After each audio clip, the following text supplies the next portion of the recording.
Deus, obrigado por esse dia, nós te louvamos, Pai, porque o Senhor nos dá a oportunidade, mais uma vez, estar aqui para aprender um pouco mais de como ter intimidade com o Senhor, como viver uma vida que te agrade, Pai.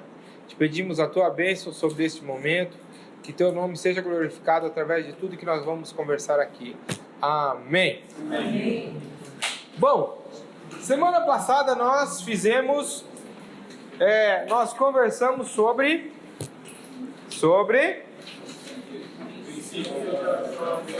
princípios de adoração a Deus, né? E o que acontece?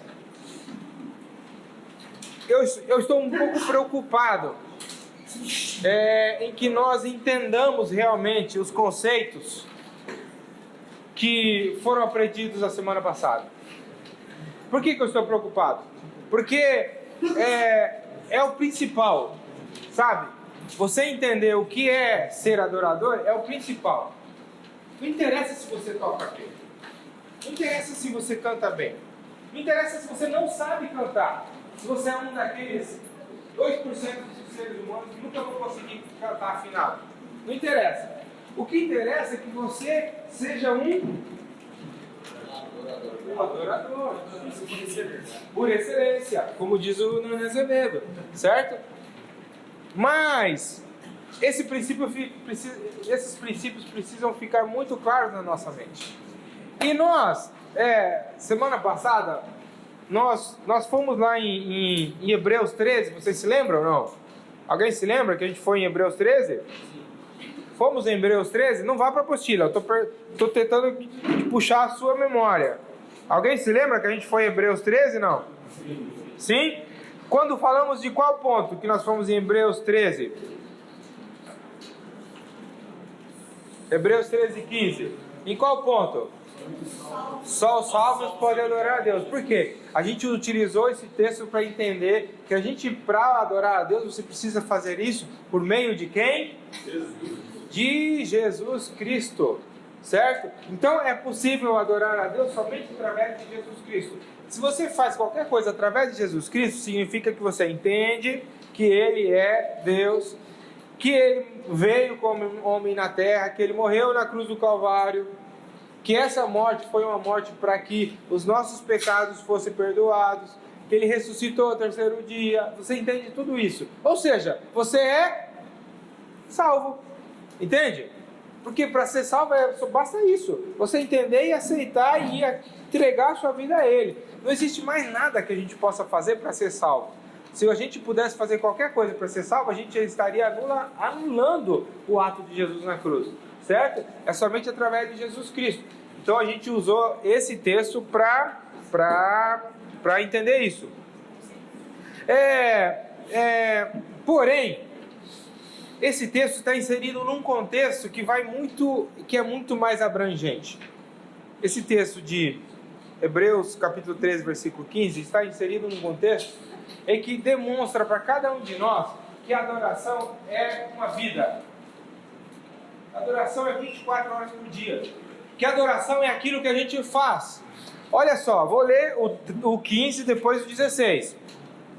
Por meio de Jesus, portanto, ofereçamos continuamente a Deus um sacrifício de louvor, que é o fruto de lábios que confessam o seu nome, certo? Até aí todo mundo sabe.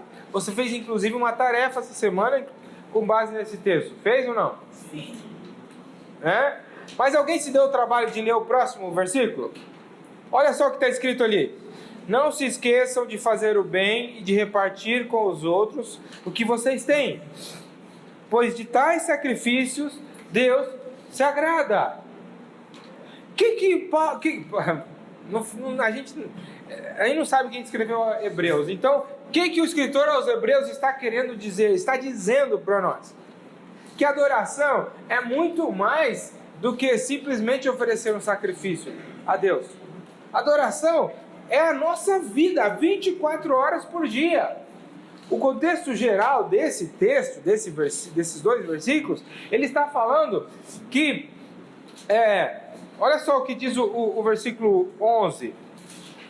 O sumo sacerdote leva sangue de animais até o Santo dos Santos como oferta pelo pecado, mas os corpos dos animais são queimados fora do acampamento. Certo? O 10 diz: nós temos um altar do qual não tem direito de comer os que ministram no tabernáculo. De qual altar o autor do livro está falando? Tem alguém aqui? Do que eu estou falando, pessoal? Agora, nesse exato momento. Sobre o que eu estou falando? Sobre adoração. Pronto. Certo? Sobre adoração. Aonde existe, com base no Velho Testamento, onde existia adoração? Como eram feitos os atos de adoração? O altar. Sacrifício. Certo? Hoje, esse autor está dizendo que esses sacerdotes não podem usar esse altar para oferecer esse sacrifício. Por quê? Porque o altar agora é quem?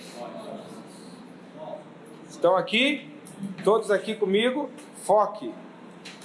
Respire. Foque. Certo? Você está aqui? Está aqui? Então, o altar, quem que é o altar? Eu sou o altar. Portanto, se eu sou o altar, eu posso oferecer um sacrifício como? Morto? Vivo. Morto? Vivo. Morto. Sacrifício vivo. Por quê? Eu sou um sacrifício ambulante. Por isso que eu repeti tantas vezes na fila do banco. A gente pode adorar lavando a louça, limpando o carro, fechando uma venda, fechando um pedido. É por isso, porque eu sou um sacrifício vivo, estou o tempo todo oferecendo esse sacrifício a Deus, e agora eu sou o próprio altar, se eu faço isso por Jesus Cristo. E é por isso que a adoração é um estilo de vida. A adoração não é somente uma atitude. Lembram-se que nós falamos na semana passada, se eu oferto, isso faz de mim um adorador? Simplesmente o fato de eu ofertar? Se eu canto, isso faz de mim um adorador só porque eu cantei? A gente precisa ter uma vida de adoração. Isso é 24 horas por dia, certo? Com esse link que eu acabei de fazer com vocês, eu quero levar vocês à aula de hoje, que daqui a pouquinho vai chegar na sua mão, que é a vida de quem adora. Como nós estamos na matéria, qual matéria que nós estamos? Música na igreja. Música na igreja. Então agora a gente começa a funilar um pouco mais para quem realmente gosta desse ministério. Pode ser que você não seja parte desse ministério hoje, mas se você se inscreveu nessa matéria, eu quero entender que você no mínimo gosta de música. No mínimo, né? Imagina você não gostar de música e escutar falando aqui 7 semanas. Meu Deus do céu, você vai ficar louco. Vai me odiar pro resto da vida, porque eu só falo de música, né? Então, eu imagino que você no mínimo goste de música. Então, nós vamos começar a trazer todos esses princípios para a vida do músico. Músico é somente quem toca? Quem canta também é músico, certo? Quem gosta de música, quem quer entender música, se transforma num músico, certo? Então, fale para quem está do seu lado, você é um músico. E você deve ser um adorador. Olha só, faltou uma frase.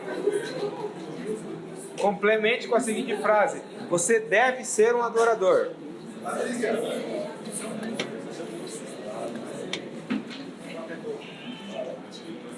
Vocês não estão me ouvindo ou é impressão minha? Mas é porque eu estou sem microfone ou porque vocês estão falando muito paralelamente ao que eu estou dizendo? Microfone não. Mas aí vocês vão, se eu usar o microfone, vocês vão parar de falar? Pergunta, só estou perguntando. Estou interagindo. Se eu ligar o microfone, vocês vão parar com as conversas paralelas ou eu posso continuar sem microfone e vocês vão parar de qualquer forma? Pode continuar sem? Então tá bom. Isso que é adorador. Gostei de ver. Então vamos lá. Fale para a pessoa que está ao seu lado: seja um adorador. Seja um adorador. Isso, aí, seja um adorador. Quando a gente parte para o lado de ser um adorador, a gente está falando, eu fiz esse link da aula passada com a aula de hoje, dizendo que nós devemos ter uma vida de adorador, certo? Portanto, vamos começar na sua apostila a partir do ponto 2, que é o músico deve ter uma vida com Deus, ok? O músico deve ter uma vida com Deus. Se você for para João, capítulo 4, versículo 20 a 22, sobre o que está falando nesse texto?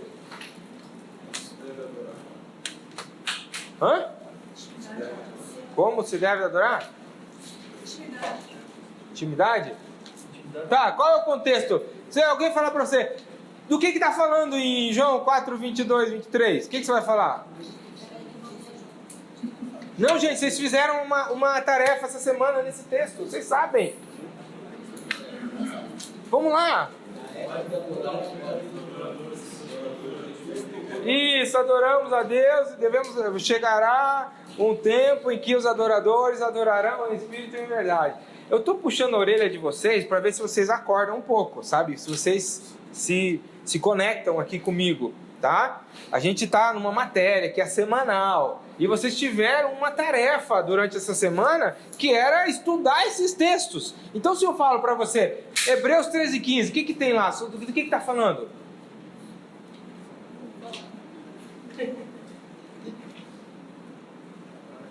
Do que eu falo? Hebreus 13:15, gente? Sacrifício vivo, não está falando? Por meio de Jesus Cristo ofereça um sacrifício vivo. E João 4:23?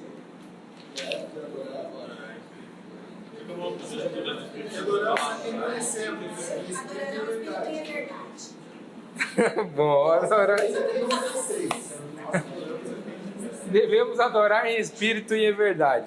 Quando a gente fala da verdade, quando tem ali a palavra verdade, se refere ao que? A gente aprendeu semana passada.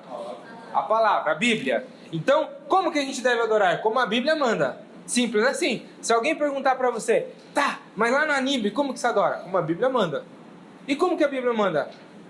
A Bíblia manda adorar em espírito e em verdade. Todo ser que respira, louva o Senhor e adora. Mas como que é a adoração lá? Você fala, agora, você está olhando para mim? Estou olhando. Eu estou adorando agora. Aí a pessoa vai falar, eu estou respirando, ó. Estou vivo. Eu entreguei minha vida a Cristo. Estou vivendo para a glória de Deus. Nesse exato momento, estou conversando com você aqui agora. Estou te dando atenção, em amor, eu estou adorando.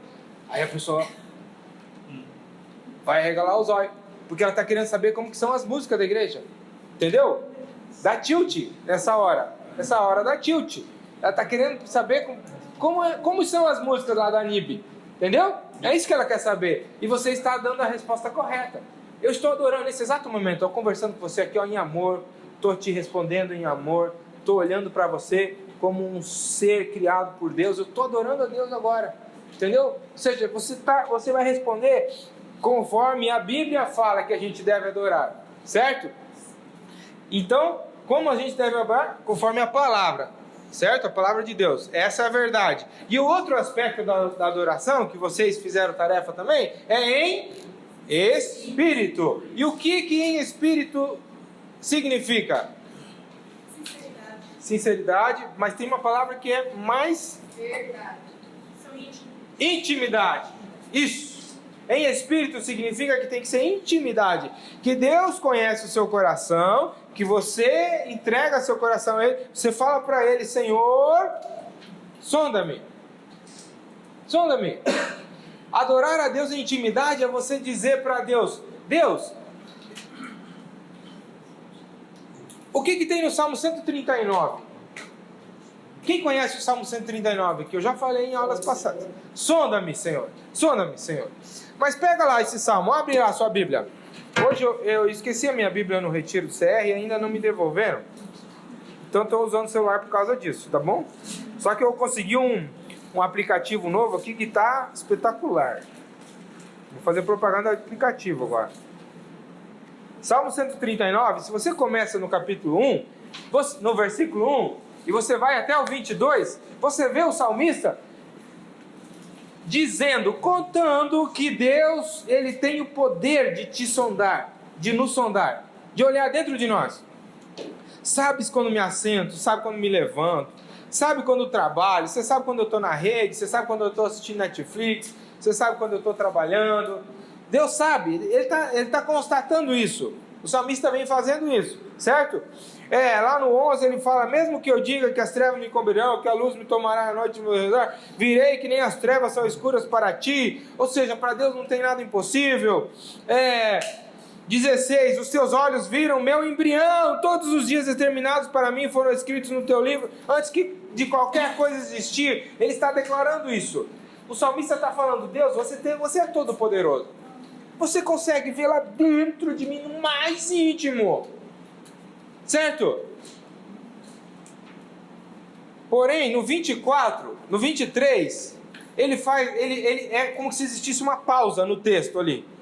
Ele está reconhecendo que Deus pode fazer isso. A partir do versículo 23, ele se coloca à disposição para que Deus faça isso.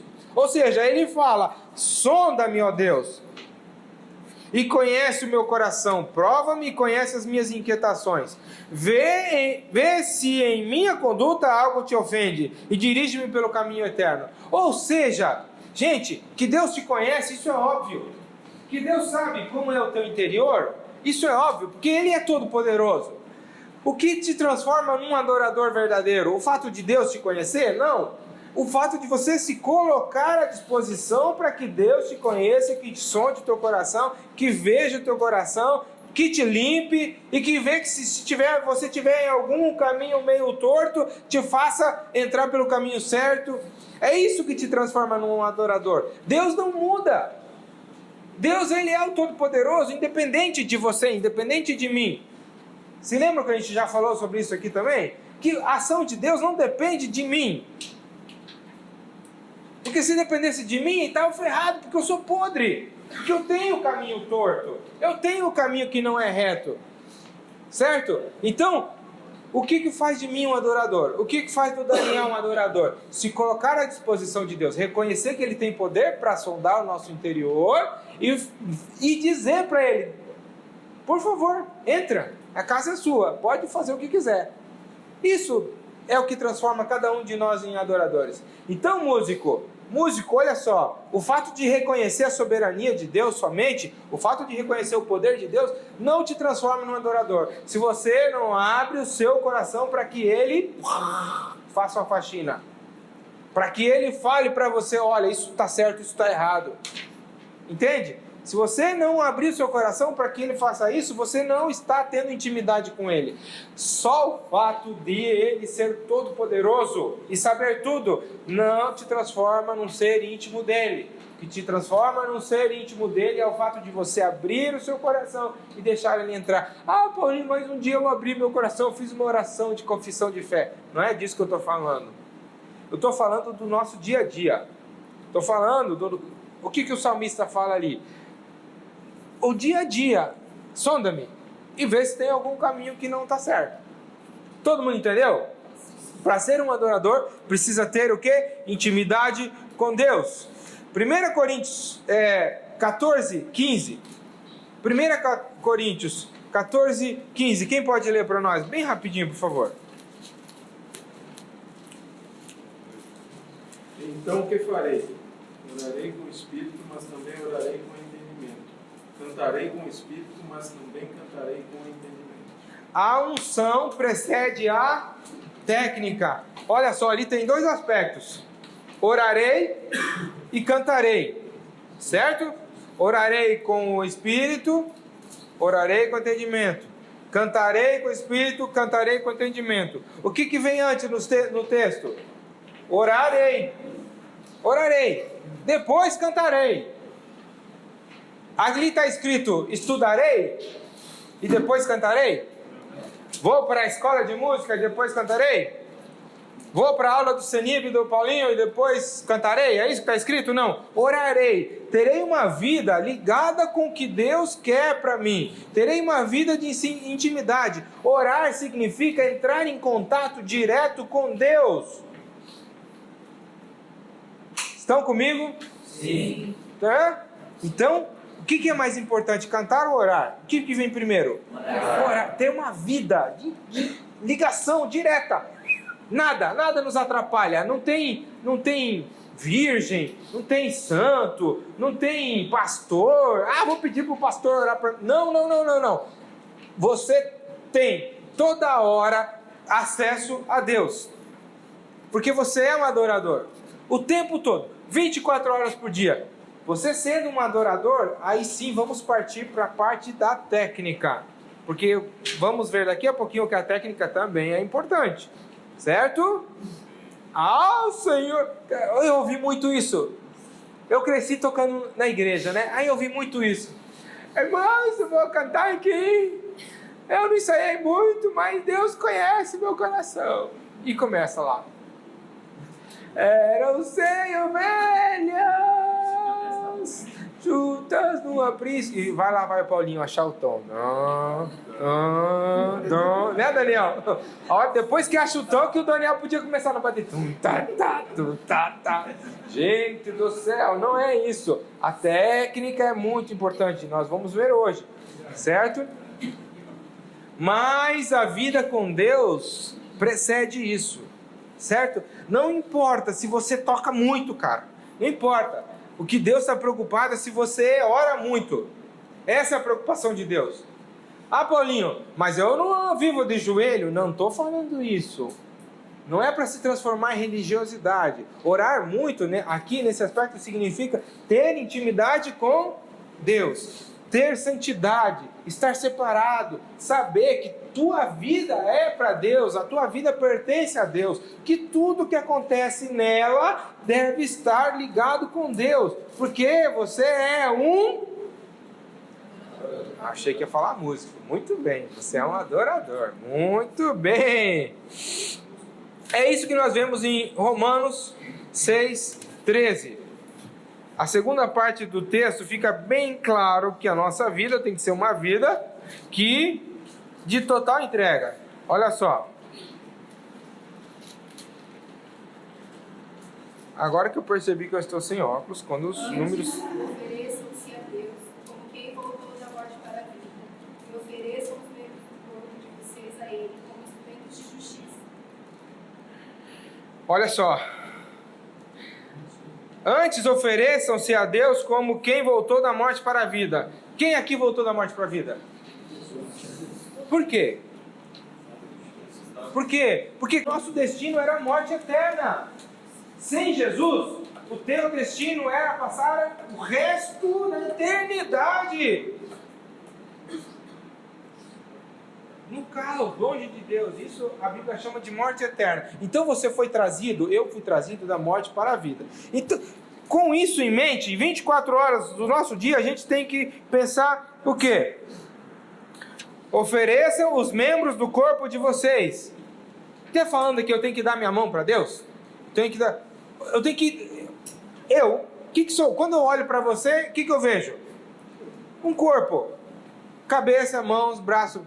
Cabeça, ombro, joelho e pé. Cabeça, ombro, joelho e pé, joelho e pé. Olhos, ouvidos, boca e nariz. Cabeça, ombro, joelho e pé. Né, professor? Né, prof? Tudo, o que eu vejo é isso. E quando a Bíblia fala entreguem isso para Deus, ofereçam isso para Deus, ele está dizendo, se entreguem. Lembram que o texto falava, se ofereçam como sacrifício vivo? Onde está escrito esse texto? Hebreus 13:15. Você fez a tarefa essa semana.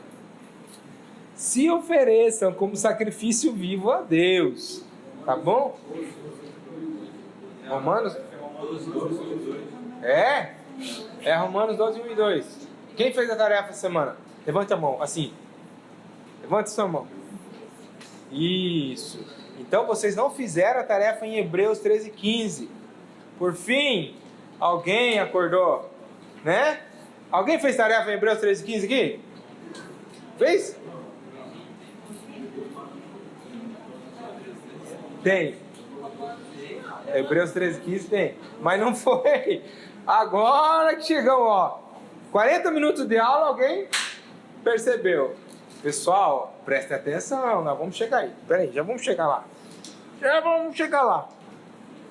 Romanos 12:1-2. Quem tem que se oferecer como sacrifício vivo? Por quê? Porque a gente veio da morte Olha só, você saiu da morte, o teu destino era morrer, o teu destino era morte eterna, distância de Jesus Cristo, distância de Deus. Então, você tem que se oferecer como instrumento de justiça, você tem que viver para Deus. Quem que faz justiça na terra? O Sérgio Moro? Não, o Gilmar Mendes? O Toffoli? Sei lá, quem mais? Nem lembro o nome daqueles caras. Oh, Deus. Gente, é Deus. Aqui está falando da justiça de Deus. Deus. E quem que tem que ser instrumento dessa justiça? É o Moro? É o coitado do Bolsonaro? É o Lula? Não, é você, cara. Você que entregou sua vida para ele, que se colocou. Falou, Deus, eu quero ser instrumento seu. Para o quê? O que a Bíblia está falando? Para justiça. É você que tem. Você. Você fica bravo com político à toa. Você fica bravo com político à toa. Se quem tem que fazer a justiça é você. É o cristão. O papel do cristão é ser instrumento de Deus na terra. Aí você fala, por que o faminto não está sendo alimentado? Ah, porque o governo não está fazendo. E você está fazendo o quê? Se aqui diz que você tem que ser instrumento de justiça. Problema qual é? Que a gente não... Tá, eu já chego lá nesse ponto. Pera aí. Se indignou. O músico deve ter habilidade e disposição para melhorar continuamente o quê? A vontade? A técnica.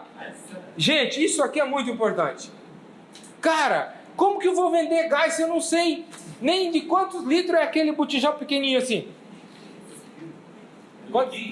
Ó, você viu que eu não entendo do negócio, que é nem litro, não é? É quilo. Né? Eu não sei. Como que eu vou ser um vendedor de gás se eu não sei de quantos quilos que é o pequenininho, o grandão? Como que é envasado? Já foi alguma vez numa produção? Ó, o cara que... Viu? O cara conhece. Você tem que saber. Como é que você vai ser um médico se você tem medo de sangue? Como você vai ser um médico se você tem medo de sangue? Como que você vai ser um professor se você tem dificuldade de falar em público? Tem como? Não tem como. Como você vai ser um engenheiro eletrônico se você tem medo de levar choque? Hã? Né? Você não passa nem no primeiro semestre, muito menos na faculdade inteira. Então, se eu gosto de música, eu tenho que... Se eu quero ser músico, eu tenho que gostar de música. Eu tenho que gostar de música. Ah não, Paulinho, eu toco para servir e adorar ao grande, glorioso, eterno, maravilhoso Deus. Não precisa desses negócios. Solfejo. O que é solfejo? Nota. Teoria. Metrônomo. Pra que metrônomo? Gente, até gaiteiro precisa estudar com metrônomo. Muito mais os bateristas. Gente, não é. Cara, músico tem que gostar de música. E música não é o produto final. Música começa na mente do autor, antes de ser colocado num papel, antes de sair da boca. Ali já começa a música. Então a gente tem que gostar disso. Como que é produzido isso? Quais são os componentes? Certo? O que tem ali? Se eu sou guitarrista, eu tenho que saber qual é a madeira da minha guitarra. Mas, Paulinho, eu comprei uma daquelas de trezentão. Glória a Deus, para começar. Não vai ficar lá de trezentão. Né? Não vai ficar. Pô, se eu sou trompetista, eu tenho que saber a diferença do tamanho do bocal, que tipo de som vai produzir, por que eu posso usar um bocal maior, menor. Se eu sou saxofonista, eu tenho que testar diferentes tamanhos de palheta, tipo de palheta, tipo de boquilha, para ver qual é o melhor som. Se eu sou baterista, eu tenho que experimentar as baquetas diferentes, os tamanhos, em que tipo de música. Nessa música eu vou usar essa baqueta, nessa eu vou usar outra. Nessa música eu vou usar essa caixa, nessa música eu vou usar outra. Aí você vê baterista com uma baqueta da igreja, com um par de baqueta e o par nem do miserável não é da igreja. Dá raiva, porque ele está falando, eu não gosto de música, eu estou aqui para adorar o eterno e maravilhoso Senhor. Não, gente.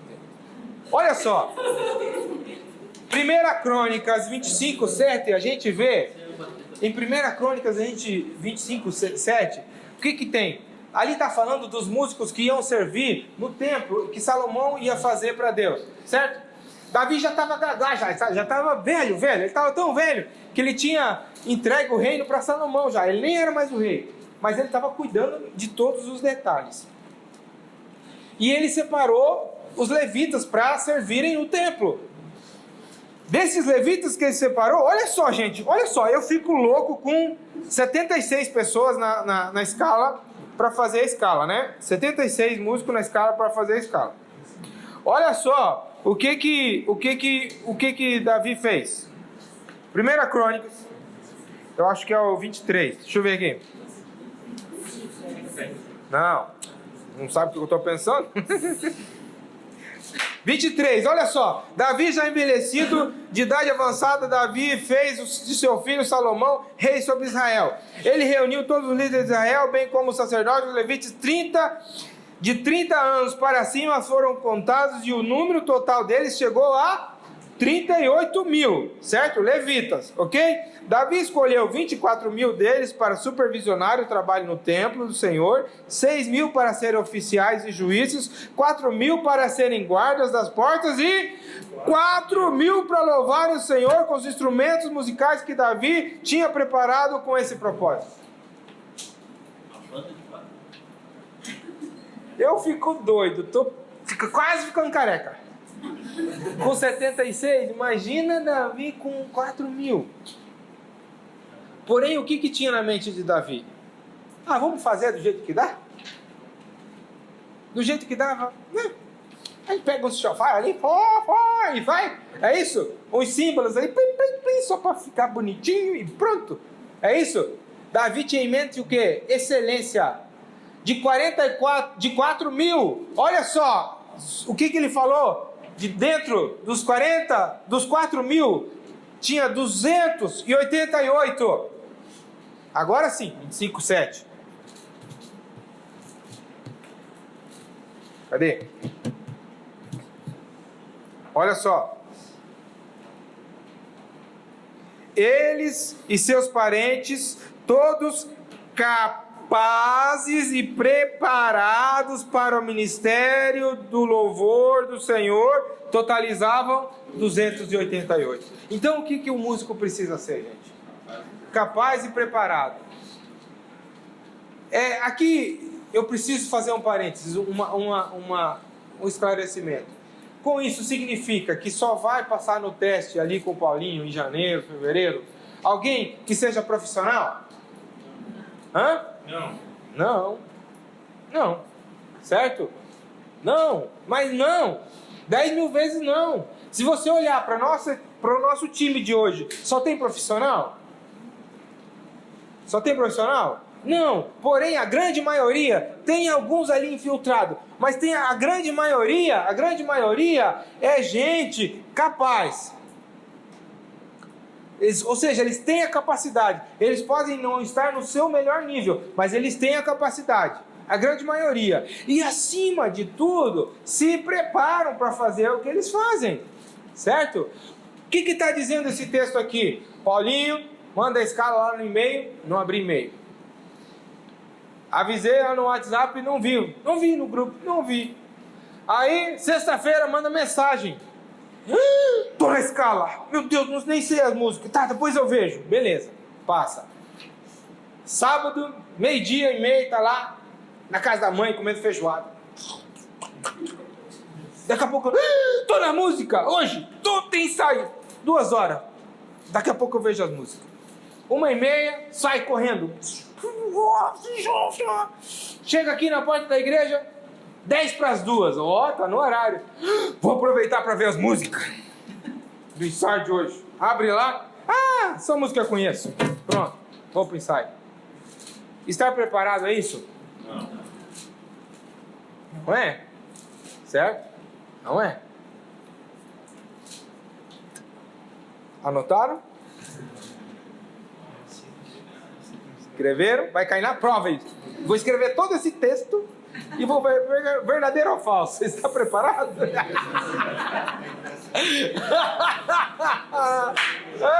Com base 1 Crônicas 25:7. Esse fulano, essa fulana, está preparado? Hã? Igual prova de eu dar uma AB. Faz um textão assim, né? Só pra ti. Tá bom? Então, pessoal, você tem que ter isso em mente. Ser músico na igreja. E agora eu preciso falar da nossa igreja. Você não precisa ser profissional. Você não precisa ser o cara mais gabaritado. Você precisa ter capacidade. Por que ter capacidade? Se você se inscreve para tocar violão, certo? Aí você chega ali no teste, porque antes de conversar com você, que é o principal, a conversa, eu faço um teste. Se você não passa do teste, eu nem converso, certo? Aí o que acontece? Eu te peço, toca uma música, por favor. Aí você fala, eu só toco com cifra, Paulinho. Então, eu te dou uma cifra, você pega e toca. Toca a música lá. Beleza. Agora eu falo para você, por favor, vamos alterar o tom dessa música, um tom acima, certo? Aí você fala para mim, Paulinho, eu preciso dar uma estudadinha nela aqui para ver se eu consigo mudar de tom. Você me dá um minutinho? Eu falo, não, sem problema. Aí você dá uma estudadinha, tá? Se der a dó, agora é ré, se agora é fá, agora é sol, se agora é sol, é lá. Beleza, vai. Posso? Vai. Tocou. Eu vou te passar? Vou te passar no teste? Você é profissa? Você está no nível que eu acho que você deveria estar? Mas eu vou te passar. Certo? Agora é o mesmo cara com atitude diferente. Uma atitude reprovável. Viu? Preciso que você toque uma música. Certo? Tá bom. Toca. Você... não consigo. Você...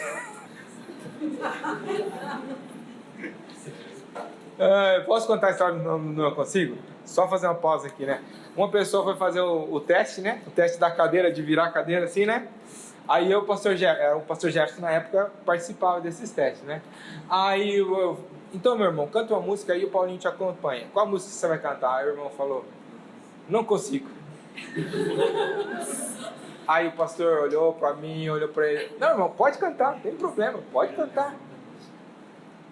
Aí, tá bom. Qual música você vai cantar? Não consigo. Aí ele olhou para mim, falou, faz o seguinte, irmão, ó, o Paulinho não te acompanha, então você começa sozinho, aí depois o Paulinho te acompanha. Tá bom. Não consigo ir além do teu.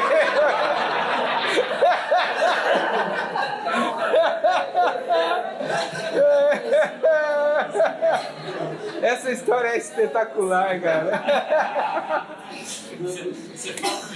Fato verídico. Tá aqui, ó. Tá aqui o autor da história. Não consigo. Raridade, né? Então aí eu peço pro irmão tocar o violão ali e ele fala, tá bom, vou tocar. E começa, não consigo ir além do teu olhar. Tudo que eu consigo é... E vai. E no meio da música eu peço para ele parar. Eu tenho que fazer isso. Tá bom, irmão, para um pouquinho. Vamos tocar um tom abaixo agora, que eu acho que esse tom não tá muito bom. Não é que eu acho, é que eu quero que ele toque em outro tom, certo? Ah, não, mas eu ensaiei nesse tom. Tá, mas eu preciso que você toque um tom abaixo. Não, mas eu ensaiei nesse tom. Aí eu percebo que ele não sabe tocar no outro tom. O que eu faço? Posso te dar a cifra aqui em outro tom e você toca? Não, eu não toco esse negócio aí. Esse negócio aí é pra gente que tá começando. Esse cara vai passar? Só no mundo dele ele vai passar. Não vai, gente. Por quê? Ele não é capaz. Ele não é capaz do quê? De se encaixar no que a gente acredita que é o normal para todos. Que é o quê? Aprender. Eu, pastor Paulinho. Pastor Paulinho. Pastor do Ministério de Música da Nova Igreja Batista. Você acha que eu sei tudo? Vocês acham que essa semana... Quem aqui acha que essa semana eu aprendi alguma coisa de música? Acertou. Toda semana eu aprendo algo novo e tem muita coisa para aprender. Mas é muita coisa. Gente, nos ensaios eu aprendo coisa. Eu não vou ficar falando, agora aprendi. Às vezes eu dou, né? Que massa, que legal. Mas eu aprendo coisa toda semana. Então imagine esse irmão que está se dispondo a começar, ele sabe tudo? E eu não estou falando só de humildade aqui, eu estou falando de saber se colocar no lugar correto, certo? Tá? É se colocar no lugar correto. O que fala Salmo 33:3? Cante uma nova canção e toquem com habilidade. Certo? Esse link agora acontece com o ponto 4. Que tem muitas pessoas aqui que não têm esse entendimento. Inclusive hoje ainda, muitas pessoas no Ministério de Música da Nova Igreja Batista não têm esse entendimento. Olha só o que fala o versículo anterior. Está aberto aí ainda em 1 Coríntios 25? O versículo anterior fala: todos esses homens estavam sob a supervisão de seus pais quando ministravam a música do templo do Senhor com símbolos, liras e harpas na casa de Deus. Asaf, Jedutum e Emã estavam sob a supervisão do rei.